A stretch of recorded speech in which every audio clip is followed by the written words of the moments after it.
హైదరాబాద్ నడిబొట్టున ఉన్న అత్యంత ఖరీదైన స్థలాన్ని ఆదానికి కట్టబెట్టేందుకు ప్రయత్నం జరుగుతున్నదా అంటే అవుననే సమాధానం వినిపిస్తున్నది. ఆదాని హైదరాబాద్ రావడం, ఐటీసీ కోహినూర్లోని ప్రెసిడెన్షియల్ సూట్లో గంటకు పైగా మంత్రి పొంగులేటితో రహస్యంగా సమావేశం కావడం తీవ్ర చర్చనీయాంశమైంది. వీరిద్దరి భేటీపై అనేక ఊహాగానాలు బయటకొచ్చాయి.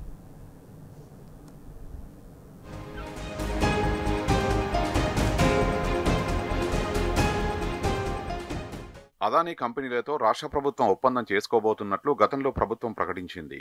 కానీ విమర్శలు రావడంతో ఒప్పంద వివరాలు మాత్రం వెల్లడించలేదు.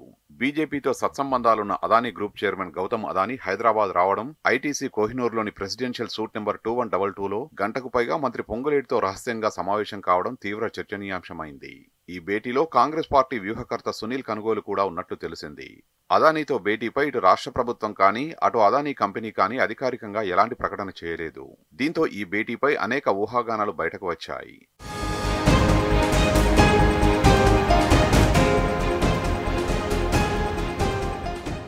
దుర్గం చెరువు సమీపంలోని రాయదుర్గం గుట్టపై అత్యంత ఖరీదైన 64 ఎకరాల భూమికి సంబంధించిన వివాదంపై మంత్రి పొంగులేటిని అదానీ కలిసినట్టు చెప్తున్నారు. ఏపీలోని తూర్పు గోదావరి జిల్లాకు చెందిన ఓ మాజీ ఎంపీకి చెందిన సంస్థ ఉమ్మడి ఆంధ్రప్రదేశ్లో ఈ భూమిని తన ఖాతాలో వేసుకున్నట్టు సమాచారం. ఈ విషయంలో కొంత వివాదం ఉండడంతో తర్వాత వచ్చిన ప్రభుత్వాలు దీనిని ప్రభుత్వ భూమిగా పేర్కొన్నాయి. అప్పటి ఉమ్మడి రంగారెడ్డి జిల్లా జాయింట్ కలెక్టర్లు దీనిపై విచారణ జరిపి దానిని ప్రభుత్వ భూమిగా తేల్చి నాటి ఏపీఐఏసీ పరిధిలోకి తెచ్చారు.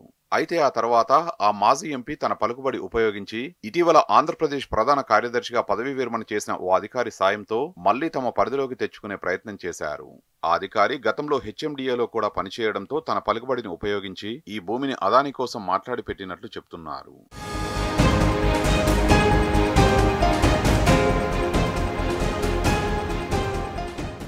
ఈ వివాదాస్పద భూమి ప్రస్తుత మార్కెట్ విలువ అక్షరాల 6,000 కోట్లని చెప్తున్నారు.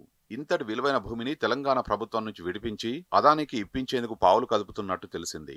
దీనికోసం పాత డాక్యుమెంట్లు, కేసులు, అప్పీళ్లు వంటి వాటిని చూపించి తిరిగి ఆంధ్రప్రదేశ్ కు చెందిన ఆ నేతకు అప్పగించి అక్కడి నుంచి అదానికి అప్పగించే కుట్ర జరుగుతున్నదని, ఈ విషయంలో ప్రభుత్వ పెద్దలు కూడా చాలా చురుగ్గా వ్యవహరిస్తున్నారని చెప్తున్నారు.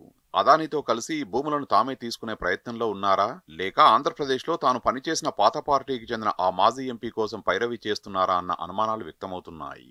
తెలంగాణలో ప్రభుత్వం మారినప్పటి నుంచి ఈ భూమికి సంబంధించిన మంతనాలు జరుగుతున్నాయని చెప్తున్నారు. పారిశ్రామిక మౌలిక సదుపాయాల సంస్థ ఆధ్వర్యంలో ఈ స్థలాన్ని విడిపించి ఇచ్చే ప్రక్రియ జోరుగా జరుగుతున్నదని మాత్రం చెప్తున్నారు.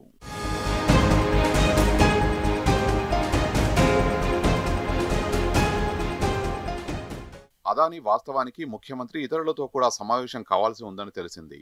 దావోస్ లో రేవంత్ రెడ్డిని కలిసి తెలంగాణలో వ్యాపారం నిర్వహించేందుకు అదానీ ఆసక్తి చూపిస్తున్నారు.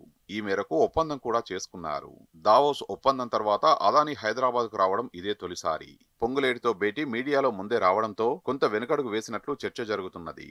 సీఎంతో మాట్లాడేందుకు తొలుత అపాయింట్మెంట్ ఖరారైనప్పటికీ కలవకుండానే వెళ్లిపోయినట్లు సమాచారం.